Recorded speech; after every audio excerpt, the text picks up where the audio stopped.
ကဲခုလောဆယ်ဒီမှာအနာကြီးလို့ပြောရရှင်တော့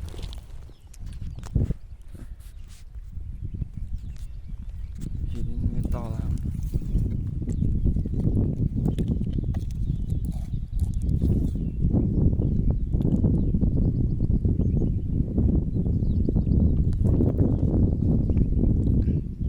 ယူထိန်ပြီးတောက်နေရတယ်นะคะ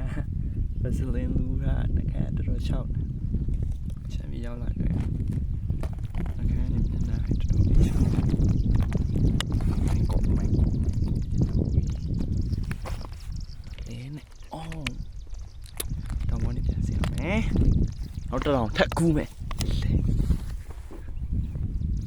အဝေးနေချင်းတောင်းလေးရှင်းလေးနေပါဘာပြင်းမှမျက်ပြင်နေပါမရှိဘူးအဲရောက်လာဒီလိုမျိုးမျက်ချောက်လေးရှိ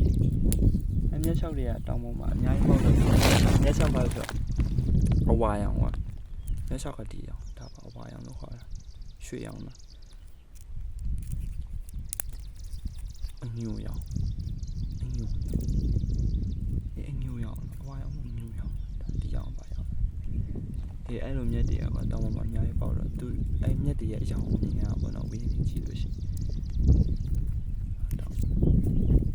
โอเคအဲ့ဆိုတော့တော့သူမယ်အဲ့ဆိုစင်းမယ်ပြီးတော့ချက်တော့ပြန်ကြည့်ရမယ်နော်ဒါ tripod view lane နဲ့ဖုန်းကြီးကိုကိုင်းပြီးရိုက်နေရဆိုတော့အဆင်မပြေတော့ကြောင်းဗီဒီယိုကဘယ်လိုရှိလဲဆိုတော့ချက်ပြန်ကြည့်ပြီးတော့ပြန်ရိုက်မယ်လို့ချက်တောင်းအောင်ပြန်စင်းမယ်ဟိုမှာဒီနေ့ကဘာပဲရှိတယ်ဆိုတော့ချက်လိုက်ပြမယ်နော်ဟိုမှာဒါတောင်းပေါ့ကွာအလေတောင်းပေါ့တောင်းရဲ့ဘေးမှာငါရဲ့ဘေးမှာဒီလိုအပင်လေးရှိတယ်အပင်တော်လာနော်ဒီဖုန်းနဲ့မလားလို့ကွာငါရဲ့ကင်မရာဆော်လို့မကြလို့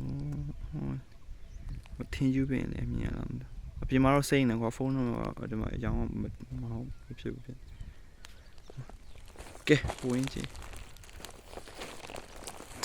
ချက်လိုက်ပြမယ်တော့ပြလာပဲနော်ရေဘူးရှူးဒါကတော့မောင်ခွန်ထောင်းမျက်နှာပဲဖြစ်ပါတယ်